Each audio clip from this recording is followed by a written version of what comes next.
Last week, I read Toni Morrison's 1977 novel, Song of Solomon, for the third time. It was a profound reading experience, set as it was against the protests nationwide over George Floyd's death. This is a deeply compelling novel that I hope to return to throughout my life. It is less a novel that you measure than one that measures you. Morrison died last year after an accomplished career as a Nobel Prize-winning novelist. Her two most celebrated novels are 1977's Song of Solomon and 1987's Beloved, both of which tackle the African-American experience in physically brutal and spiritually engaged ways. I'd read Song of Solomon twice before, once my freshman year of college in 2000 and again during the summer of 2012. I remembered the book being powerful and that I liked the book. I even wrote a paper about it when I was in college, but as I read the book last week, I realized I had forgotten much of the plot.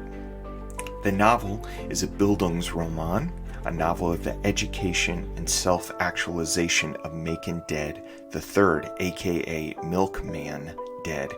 His nickname, Milkman, is crucial, as are the events on the day of his birth in 1931. That's the day an insurance agent leaps off of a local building in a small Michigan town, declaring that he's going to fly across Lake Superior. Milkman grows up in a family plagued by conflict. His mother and father hate each other. His father and aunt are no longer speaking. His grandfather was a Virginia farmer who was killed by white men who wanted his land. In the middle of the 20th century, Milkman's family is relatively prosperous. Milkman's father is a real estate mogul, albeit in the segregated part of the city.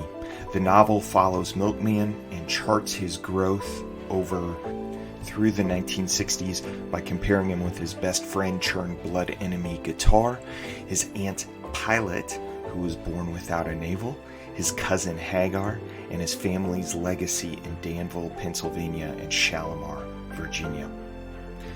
The novel is compelling for many reasons. First, the book is a flat-out page-turner, which is odd for a book that has this kind of literary prestige. High-grade literary fiction, particularly in the 20th century, has a reputation for being difficult. Not this book. It's a quest, a knight's tale. Milkman learns about some gold that his father and Aunt Pilot came across in the hills of Virginia when they were children, and his father wants his son to find it. That's how Milkman gets back to where his family came from. This book is certainly not light reading. It is heavy, but it is suspenseful. Morrison has this trick of beginning every chapter after something big has already happened, eliciting your desire to know more, telling you a gripping yarn about what just happened, and then coming back to the present action and building the story from there.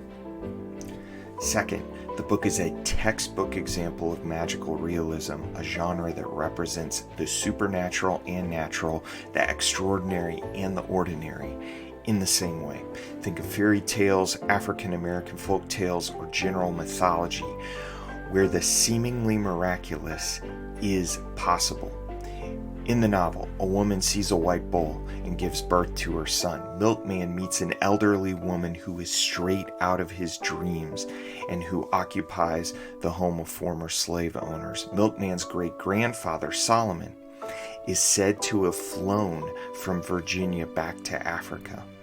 Toni Morrison combines all of these imaginative elements with biblical imagery. Characters are named Ruth and Solomon and Pilate and Corinthians and Hagar, and the result is something like a waking dream.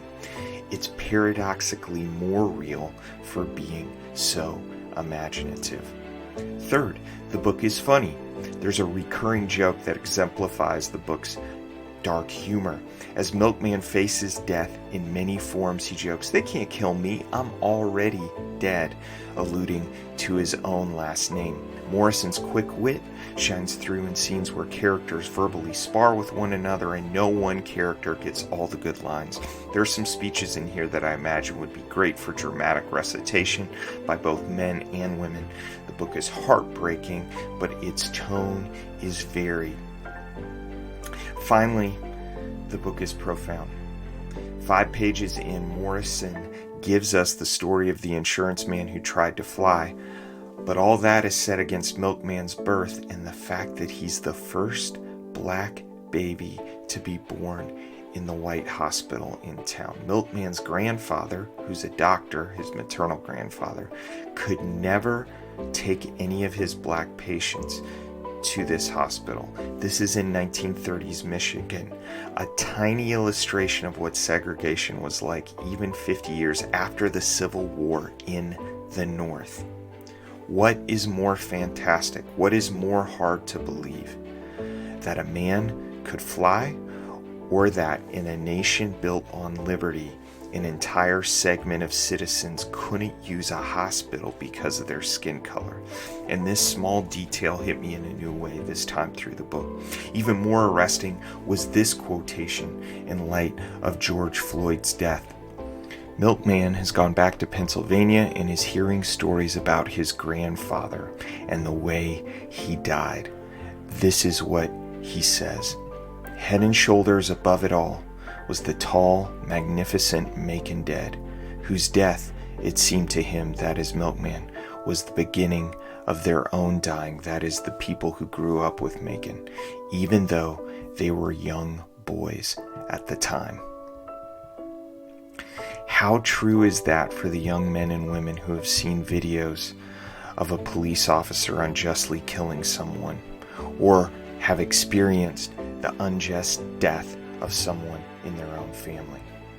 The novel deals in a rich way with the consequences of generational sin, the futility of revenge, class consciousness, the asymmetrical experiences of African American men and women, the different dynamics of being black in the North and in the South, and what happens in your life when you feel you have no control. A warning: the book's title alludes to the most erotic and sexually explicit book of the Bible, Song of Solomon, and the book itself, the novel, contains sexuality that is warped, language that is occasionally obscene, and violence that is gut-churning.